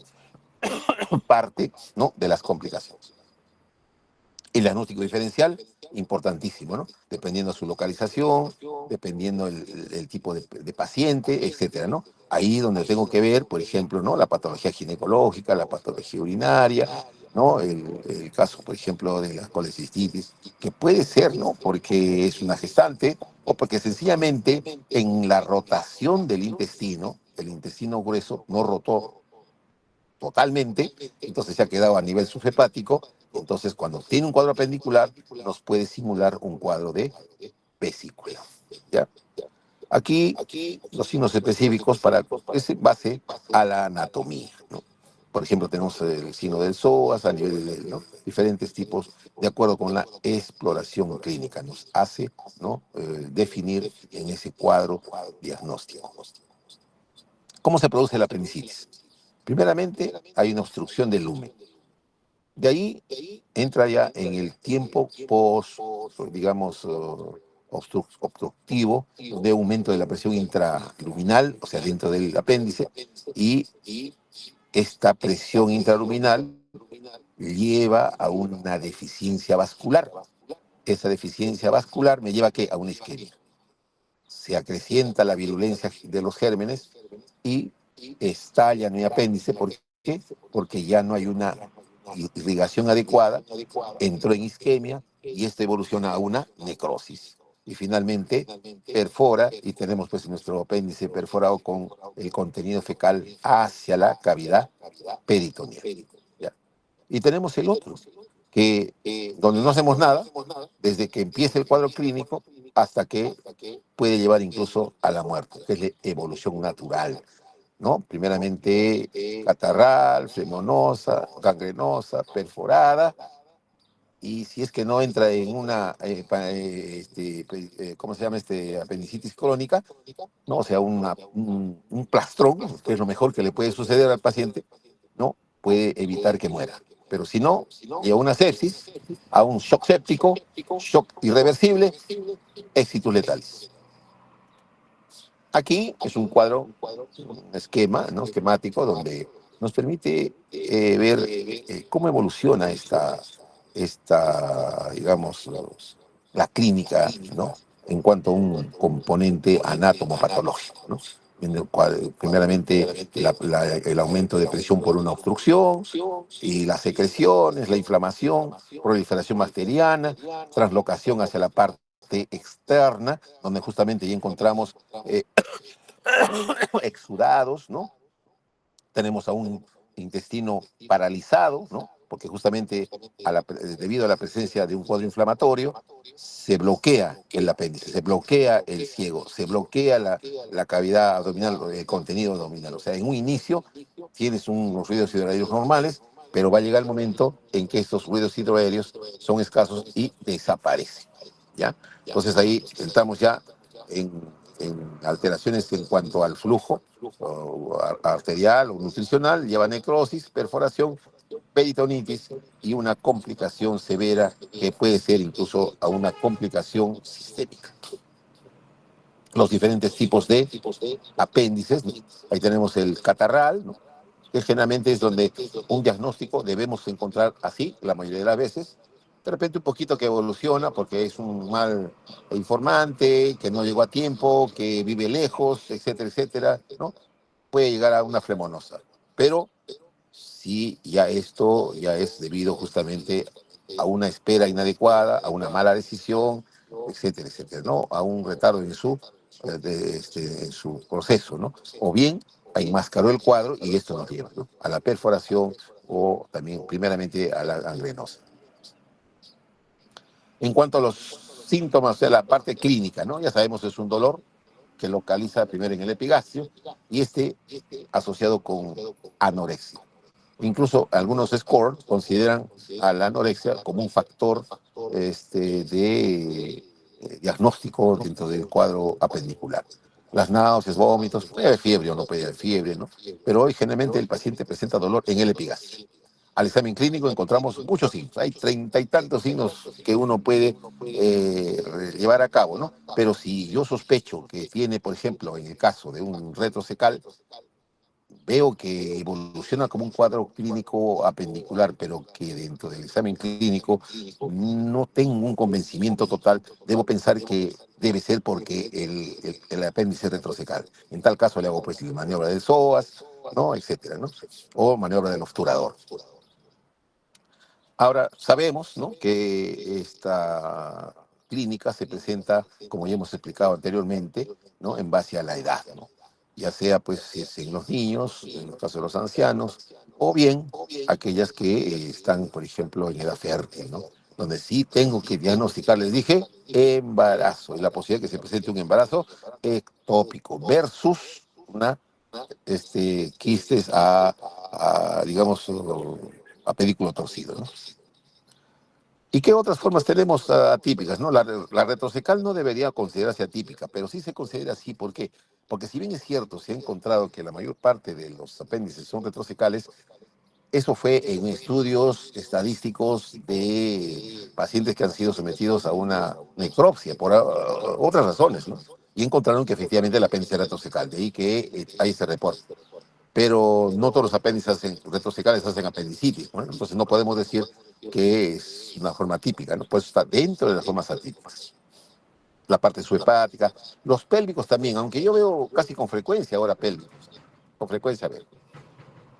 Y entonces clínicamente el, el punto que se estudió inicialmente fue el punto de Masborn, ¿no?, que trazan una línea desde digamos, la espina ilíaca anterior superior hacia el ombligo, ¿no? Se traza una línea, se divide en tres y los dos tercios internos con el tercio externo, en la unión, ahí encontramos el punto de Masburn. Y la maniobra es la presión de ese punto de Masburn y acusa dolor. ¿Por qué? Porque ese punto de Masburn, teóricamente, en la mayoría de los casos, ¿no?, evidencia dolor en la base apendicular. Aquí tenemos el signo de Rosing, donde lo que se hace es llevar todo el contenido del colon, ¿no?, del colon izquierdo hacia el derecho. O sea, esa digamos, columna de contenido gaseoso en el lumen intestinal, lo movilizamos hacia el cielo. Y por tanto va a producir una insuflación teóricamente en esa zona, un aumento de presión, y eso va a despertar dolor, ¿no? El signo de Rosing. El signo de Rosing positivo también evidencia un cuadro apendicular. Y este es el signo de psoas, ¿eh? El paciente en decúbito, tenemos que la pierna lo llevamos bien hacia la parte inferior, ¿ve?, como indica la flecha, y aplicamos una resistencia a nivel de región del trocánter mayor. Presionamos a nivel del trocánter mayor, bajamos bien la pierna, entonces va a haber una distensión, ¿no?, una flexión, diríamos una presión a nivel del psoas, lo que va a producir un reflejo doloroso hacia la zona apendicular. Entonces, un signo de psoas positivo me traduce, ¿no?, la posibilidad de una apendicitis de tipo retrocecal. El signo del obturador, de igual manera, ¿no?, le aplicamos resistencia aquí a nivel de la rodilla y luego hacemos una rotación hacia afuera, ¿no?, o sea, externa, ¿no?, en esa posición, con el índice, con la rodilla flexionada, ¿no?, y debe acusar dolor a nivel de la fosa ilíaca. El signo de Morris, que viene a ser el inverso ¿cómo se llama?, del Masburn. ¿Por qué? Porque se traza la línea y los dos tercios externos con el tercio interno en la unión, ahí es donde se evidencia el dolor, ¿no? El signo de Lanz, trazamos esta línea, ¿ve? Esta línea entre las dos espinas, la espina ilíaca anterior superior derecha e izquierda, y luego hacemos coincidir esto, ponemos en la línea en la línea semilunar, donde es la línea de Spiegel, que viene a ser el borde lateral del recto anterior del abdomen, ahí hacemos presión. Es el signo de Lanz y me evidencia un cuadro doloroso apendicular de tipo ilial. El signo del Lessen, ¿no?, que es por fuera, ¿no?, hacia la parte posterior de la espina ilíaca y hacia 1 centímetro hacia abajo, hacemos presión, ¿no? Y ahí encontramos este signo del Lessen. El signo de Dunphy, acuso tos, señora. Entonces, mire a otro lado y le dice tosa, con fuerza, obviamente, ¿no? Entonces, al toser va a producir dolor a nivel de la fosa ilíaca derecha.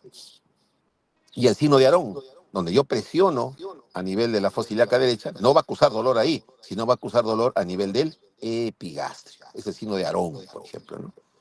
El signo de Bloomberg, típico en el caso de una respuesta peritoneal. Si yo tengo un retrocecal, no voy a tener un signo de Bloomberg preciso, ¿no? O que me va a aportar para mi diagnóstico. Sin embargo, si yo tengo un paracecal o tengo un pélvico, sí, con facilidad puedo lograr, ¿no?, tener este efecto de compromiso peritoneal, ¿no? Presiono en el abdomen, ¿ya? Si fuera a nivel de la zona de la fosa ilíaca, y luego suelto rápidamente, entonces se va a producir una descompresión y eso va a producir dolor, ¿no? Y obviamente explica de esa manera el signo de Bloomberg. Muy bien, en el laboratorio, ¿qué tenemos en el laboratorio? El hemograma, ¿no? El examen de orina para descartar infección urinaria, muy importante, para descartar también que no sea un problema de tipo, por ejemplo, litiásico, ¿no? Urinario, porque puedo tener hematuria, ¿no? Y la hematuria es un factor que me puede corroborar, ¿no?, la posibilidad de que se trate de un cólico renal. Y los score, tenemos el score de Alvarado, Ripasa, el AIR, etcétera, ¿no? Que son diferentes,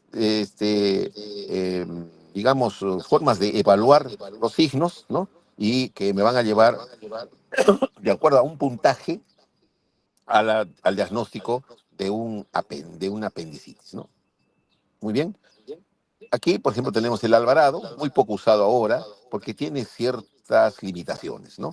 Y vemos, por ejemplo, aquí, ¿no? Vemos acá la migración del dolor, la anorexia, ¿ves? Cómo valora la anorexia, las náuseas, los vómitos, que son signos que son catalogados como 1. Acá, el dolor en la fosa ilíaca derecha, 2. El rebote, 1. La fiebre, si tiene fiebre, 1. Y así, va sumando, ¿no? Si tiene leucocitosis mayor de 10.000, neutrófilos entre mayor del 75%, y al final tiene que salirte estos scores. Si tiene de 1 a 3, no es una apendicitis. Si es moderado, entre 4 a 6. Pero lo que sí es, si es entre 7 a 10, es gran posibilidad de que sea, ¿no?, una apendicitis. O sea, es más, indica tratamiento quirúrgico. Y acá tienes el otro. Esto es el que se usa más en Asia. Algunos colegas lo usan acá. Es el sexo, tiene que ver, la edad, ¿no? El que sea, por ejemplo, extranjero, ¿no? Es por eso, como les digo, es en Asia donde manejan esto. Algunos acá lo usan. El dolor en la fosa ilíaca derecha, la presencia de náuseas, la migración del dolor, etcétera, ¿no? La evolución del cuadro clínico, la sensibilidad en la fosa ilíaca derecha, la resistencia, el rebote, el rousing, la fiebre, la leucocitosis, o sea, le dan un valor. Y de acuerdo a esto, miren ustedes, los criterios ya son mucho más precisos, ¿no? Más técnicos y que nos van a graficar, ¿no?, de manera más, digamos, real si existe o no un cuadro apendicitis. Y aquí, por ejemplo, si es mayor o igual a 12, es una apendicitis. Pero si es entre menor de 4, casi no, pues no podemos decir que no.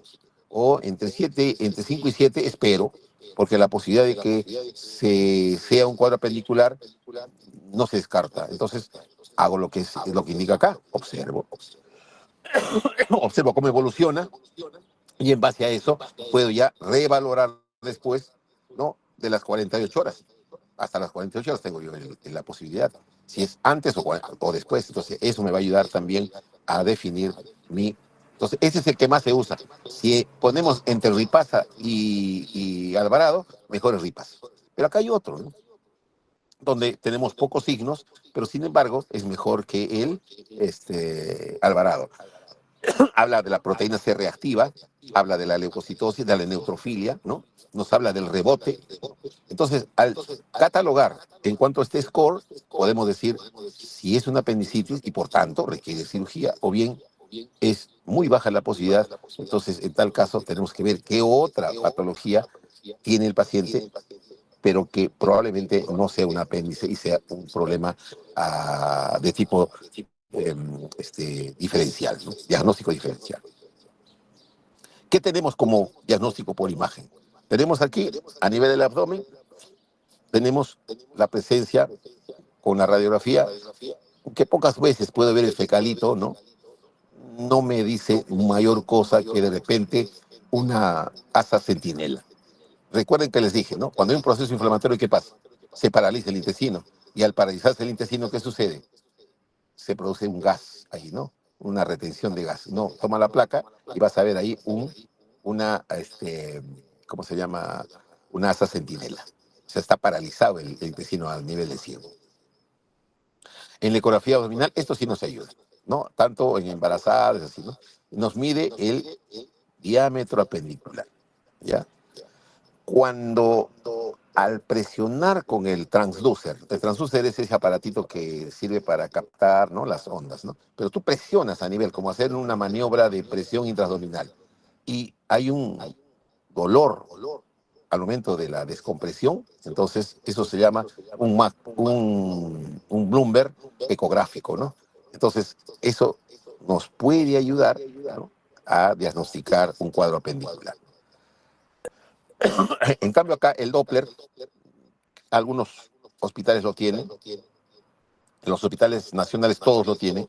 Entonces, con el Doppler también podemos ver si existe o no dentro un componente fluido, ¿no?, dentro del lumen intestinal.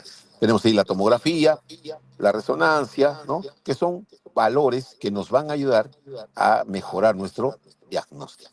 ¿Cuál es el mejor de ellos? ¿Se acuerdan que les dije, en base a las compañías de seguros, ellos piden este examen, ¿no? Tomografía. Por eso, porque tiene mayor sensibilidad y mayor especificidad en los adultos, ¿no? Además, puede traducir otros factores que son asociados a este cuadro apendicular, como por ejemplo la formación de colecciones, la presencia de edemas, ¿no? Y sobre todo, eh, hay signos en cuanto al comportamiento de las grasas alrededor del apéndice, ¿no? Entonces, lo único que quizá no ayuda a esto es, como dice acá, la limitación es la exposición a las radiaciones. La resonancia magnética nuclear, ¿qué pasa si yo no puedo llegar a un diagnóstico? En una gestante, en un niño. Entonces, tengo la resonancia como un elemento agregado, ¿no? Puedo utilizar, por ejemplo, porque no utiliza radiaciones ionizantes y por tanto no produce ninguna alteración a nivel de la madre, ¿no? Lo que es, quizás el volumen de ella impida de entrar en el gantry, pero definitivamente es un examen muy bueno y específico para este tipo de diagnósticos, ¿no? Entonces, ¿qué hacer? Primero, una buena historia clínica y los exámenes auxiliares como tal, ¿no?, que nos puede reforzar nuestro diagnóstico clínico. ¿Listo?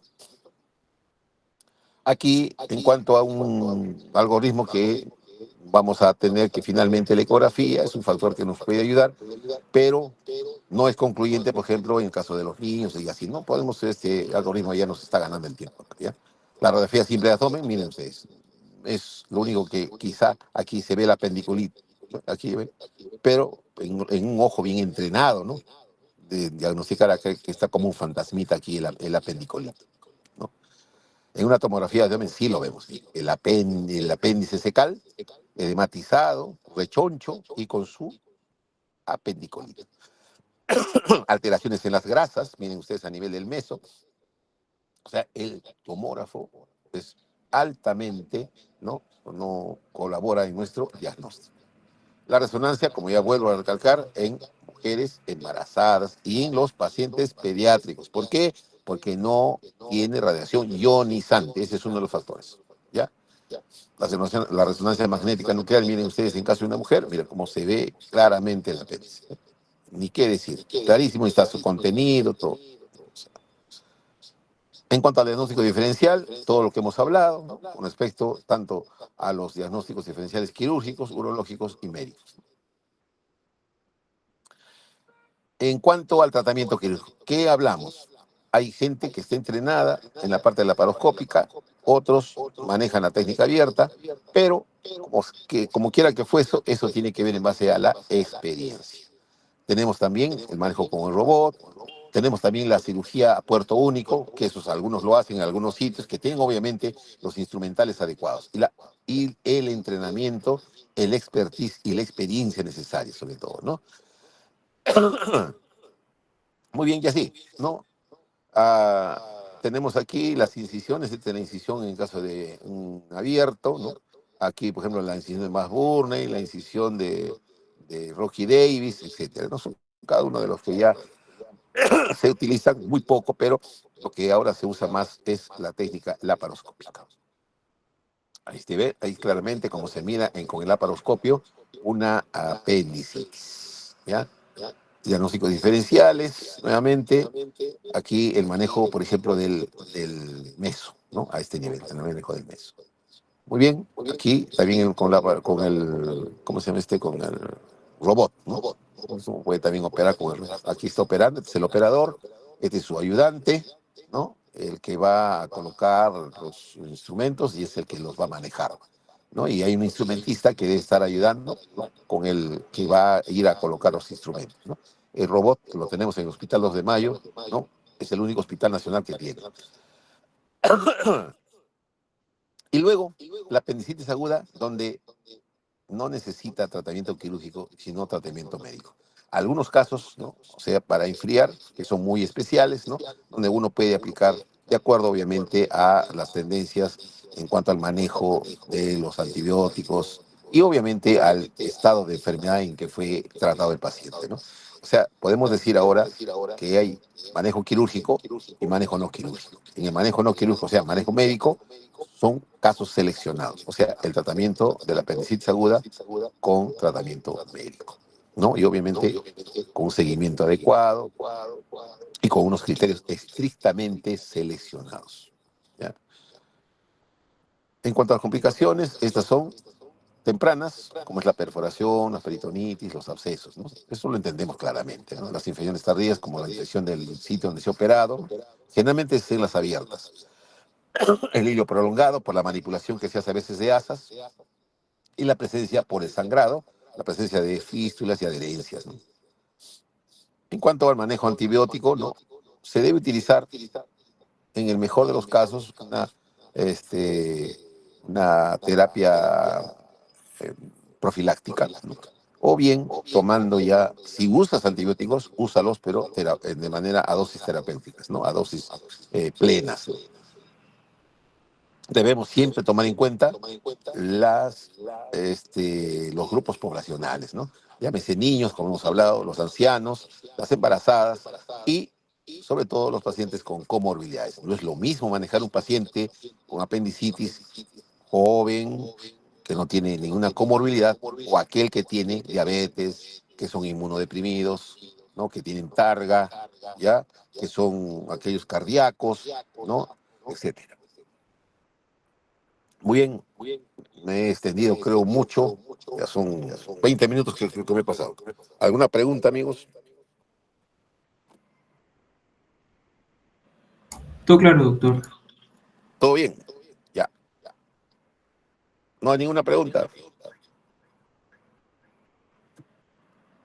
Ok, vamos entonces a dejar de compartir acá. ¿Cómo es esto?